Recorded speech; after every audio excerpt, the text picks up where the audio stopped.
Вербовец се наоѓа на неколку километри од унгарската граница, еден од ретките региони во Украина што ги избегна руските напади. Како и повеќето села во регионот Закарпатија, Вербовец е морничаво тивок. Куќите се со табли, дворовите обраснати. Многу од жителите, главно етнички унгарци, ги нема. Сега е многу полесно за етничките унгарци кои живеат овде во Украина да добијат унгарска помош. Мештаните велат дека многу луѓе, особено возрастните мажи, побегнале преку границата за да избегнат воена обврска. Регионот Закарпатија некогаш бил дел од Австро-Унгарската империја. Многу луѓе овде се уште зборуваат унгарски. Бидејќи повеќето мажи ги нема, жените, децата и постарите се сами. Секој ден Наталија Сипос го напушта својот дом во Вербовец и ја преминува границата со Унгарија за да работи во фабрика за батерии. Откако започна војната, животот е многу тежок. Многу семејства замина, а нема многу места за работа. За етничките унгарци, унгарскиот премиер Виктор Орбан е добар. Не даде работа. Унгарија е многу поинаква. Во 2017 година Киев донесе закон со кој украинскиот јазик е задолжителен во повеќето аспекти од јавниот живот.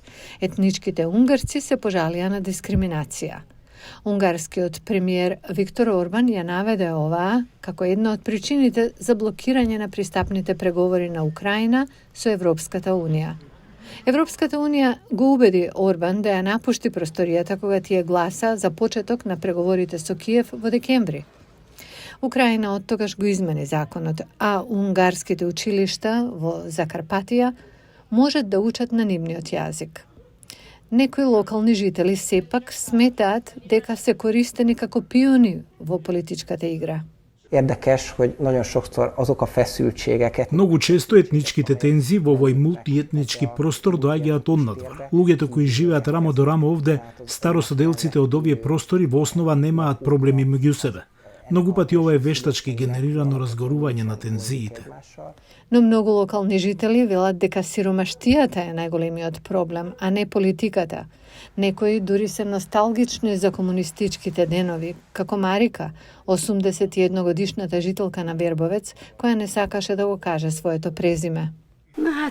Цело село си замина. Овде нема што да се прави. Ке умреа сите од глад ако не заминеа. Нема работа. Кога го имавме колективот на фармата, се живееше со малку пари што ги добивавме.